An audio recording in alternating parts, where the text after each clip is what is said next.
ఇదిగో పెసరపప్పు వేసాను. ఇప్పుడు పాలకీర 4 ఆకులు కట్ చేసేస్తాను. మా వారికి గుడ్లు అని అడుగునేమో ఆ రైస్ కుక్కర్లో అన్నం ఉంది.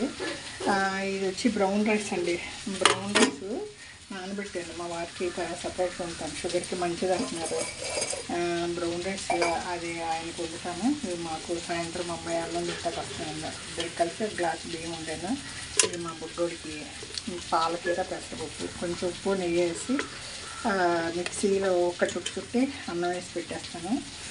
ఇదండి ఈరోజు కూరలో దోసకాయ, టమాటా, ములక్కాయ, బంగాళదుంప పులుసు, కాకరకాయ, చిట్టి కాకరకాయలు వేపుడు, మా బుడ్డోడికి పాలకీర పప్పు అండి. ఇంకా నేను కాఫీ టీ పెట్టుకున్నాను, కానీ దాని ముందు ఉసిరికాయ తాగుదామనేసి అల్లం తాగుదామనేసి మనసుని కంట్రోల్ చేసిస్తున్నాను అండి. ఏదో ఒక్కొక్క పని చేసుకుంటూ వస్తున్నాను. ముందు ఉసిరికాయ మజ్జిగ అవి కొంచెం తాగి తర్వాత తాగొచ్చులే అనేసి వంట పొయ్యి దగ్గర ఉండలేమండి, వేడిచ్చేసింది. మే వచ్చేస్తుంది, ఏప్రిల్ వచ్చేసింది కదా. తర్వాత ఈ వంట దగ్గరికి ముందు చేస్తే ఇంట్లో కొన్ని మెల్లగా తర్వాత చేసుకోవచ్చులండి.